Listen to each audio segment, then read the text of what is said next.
Hello guys, जैसा कि आप सभी जानते हैं हमारा steno for all YouTube channel है। बेसिक से लेकर एक्सपर्ट लेवल की आपको क्लास उपलब्ध कराई जा रही है।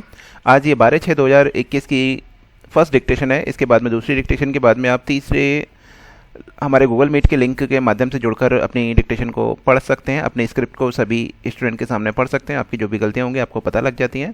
साथ ही जो भी छात्र हमारी वेबसाइट का एक्सेस कर रहे हैं वो हमारी वेबसाइट पर जाकर इसको टाइप करके अपनी गलतियों का मूल्यांकन प्राप्त करते हैं और सॉफ्टवेयर के द्वारा हमारी कॉपी चेक करी जाती है। और अगर आप चाहते हैं बेहतर सुविधा के लिए तो हमारे एक्सपर्ट की टीम भी आपकी कॉपियों का मूल्यांकन कर सकती है।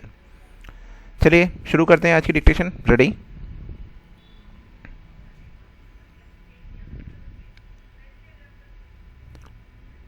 मनुष्य को पूजा पाठ यज्ञ अनुष्ठान जीवन को नियमित व्यवस्थित तथा संयमित करने के लिए करना चाहिए, न कि किसी चमत्कार के लिए। बहुत से लोग यह कहते सुने जाते हैं कि बहुत दिनों से धार्मिक कार्य कर रहे हैं ताकि भगवान प्रकट हो जाएं और उनसे अपनी समस्याएं बताकर उसके समाधान का वरदान प्राप्त किया जाए। धर्म ग्रंथों की कथाओं में ऐसा सुनते पढ़ते यह दिमाग में बैठ गया है कि पूजा पाठ आदि से भगवान एकाएक आकाश से अपने वाहन पर बैठकर आएंगे तथा कहेंगे वत्स वरदान मांगो, जबकि ऐसा कुछ नहीं होने पर निराशा होती है और भगवान की सत्ता मान्यता पर अविश्वास होने लगता है। धर्म ग्रंथों की कथा पर ध्यान दिया जाए तो इस तरह की भ्रांति नहीं होगी। जब तप से नकारात्मकता दूर होती है, आत्मबल मजबूत होता है। सच कहा जाए तो आत्मबल ही भगवान है। आत्मबल सत्य आचरण से ही संभव है, जबकि गलत कर्मों से भय उत्पन्न होता है। भय व्यक्ति को इतना कमज़ोर बना देता है कि वह हमेशा संशय में रहता है। इस स्थिति में दिमाग डमाडोल हालत में रहता है। फिर कोई काम सुचारू रूप से नहीं हो पाता। जीवनचर्या बाधित होती है।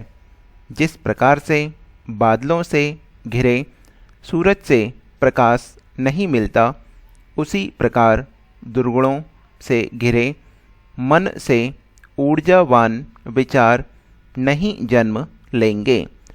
जब संकल्प ही कमज़ोर होगा तब कार्य उसी प्रकार कमज़ोर होगा। जैसे नींव कमज़ोर होने पर भवन मजबूत नहीं बन सकता।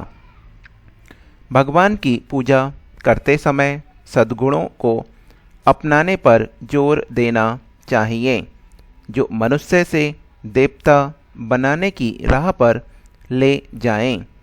अतः जीवन तथा हालात को कोसने के बजाय हंसते मुस्कुराते समय व्यतीत करना चाहिए, क्योंकि रोते हालत में काम बनने के बजाय और बिगड़ जाएगा।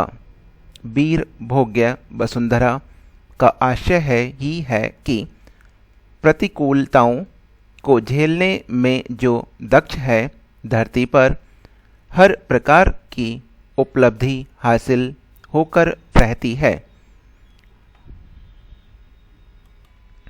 कम समय में पैसा दुगना करने का झांसा देकर गांवों के लोगों को ठगने के मामले अक्सर सामने आते रहे हैं, लेकिन पंजाब के फिरोजपुर ज़िले के 2 गांवों में जिस तरह से ठगी की गई वह तरीका चौंकाने ही नहीं, आँख खोलने वाला भी है। झटपट यानी ऑन द स्पॉट कर्ज देने के नाम पर कुछ शातिर ठगों ने लोगों के बैंक खातों का विवरण और फिंगरप्रिंट्स वगैरह ले लिए। उसके बाद उनके खाते से पैसे उड़ा लिए। यह ठग कितने चालाक थे, इसका अंदाज़ा इसी से लगाया जा सकता है कि उन्होंने लोगों को विश्वास में लेने के लिए सरपंच वगैरह को भी गुमराह कर लिया। उनकी आँखों में भी धूल झोंकी और गांव के गुरुद्वारे तक से भी यह सार्वजनिक घोषणा करवा दी कि जिस भी कम ब्याज पर कर्ज लेना हो वह लोगों से संपर्क कर ले। जब इस तरह गुरुद्वारे या मंदिर से घोषणा होती है तो लोग एकदम विश्वास कर लेते हैं। इस घटना से सबक लिया जाना चाहिए। ऐसी बहुत सी फर्जी कंपनियां होती हैं जो ज़्यादा ब्याज देने का झांसा देकर लोगों से पैसे जमा करवा लेती हैं और फिर कुछ दिन बाद जब अच्छी खासी रकम उनके पास जमा हो जाती है तो उनके दफ्तर बंद हो जाते हैं और कारिंदे गायब। विडंबना यही है कि जब लोग ठगी का शिकार हो जाते हैं तब जाकर पूछताछ करते हैं, हो हल्ला मचाते हैं। जब निवेश करना होता है या कोई स्कीम लेनी होती है तो ऐसी कंपनी के बारे में पूरी छानबीन नहीं करते। कई बार तो कई साल तक लोग निवेश करते रहते हैं और फिर पता चलता है कि कंपनी तो रफू चक्कर हो गई। ऐसी कंपनियों पर पुलिस को भी नज़र रखनी चाहिए और निवेश करने वालों को भी पहले पूरी पड़ताल कर लेनी चाहिए कि कंपनी कहीं फर्जी तो नहीं। इसी तरह कई फर्जी यानी अपंजीकृत ट्रैवल एजेंट लोगों को विदेश भेजने के नाम पर ठगी कर लेते हैं। सरकार ने सख्ती के दावे तो किए, लेकिन अब भी अक्सर कहीं न कहीं से ऐसे मामले सामने आ ही जाते हैं। अतः सरकार को चाहिए कि वह ऐसे एजेंटों या फाइनेंस कंपनियों के दफ्तरों की निगरानी की प्रभावशाली व्यवस्था बनाए ताकि लोगों की गाढ़ी कमाई इस तरह लुटती ना रहे। लोगों को भी जागरूक होना पड़ेगा। हर किसी के कहने पर या देखा देखी में किसी नई कंपनी पर विश्वास नहीं करना चाहिए। यह जानकारी सामने आना दुर्भाग्यपूर्ण है कि कुछ राज्यों में कोविड रोधी टीकों का समुचित उपयोग नहीं हो पा रहा है। सरकार की ओर से जारी आंकड़ों के मुताबिक टीकों की सबसे अधिक 33.95% बर्बादी झारखंड में पाई गई। इसका मतलब है कि इस राज्य में इसकी परवाह नहीं की जा रही है कि टीकों को जाया होने से बचाया जाए। झारखंड के बाद छत्तीसगढ़ में 15.79% टीके बर्बाद हुए। यह ठीक नहीं कि जब यह अपेक्षा की जा रही है कि 1% से अधिक टीकों की बर्बादी ना हो, तब कुछ ही राज्य ऐसे हैं जो इस कसौटी पर खरे उतर पा रहे हैं। यदि केरल और पश्चिम बंगाल में टीकों की बर्बादी प्रभावी ढंग से रोकी जा सकती है तो फिर ऐसा अन्य राज्यों में क्यों नहीं हो सकता। कम से कम अब तो अन्य राज्यों को केरल और बंगाल से सीख लेनी चाहिए। एक ऐसे समय जब कम से कम ज़्यादा से ज़्यादा लोगों के टीकाकरण की आवश्यकता महसूस की जा रही है, तब फिर इसका कोई औचित्य नहीं कि कई राज्यों में टीकों की बर्बादी रोकने के लिए जरूरी जतन न किए जाएं।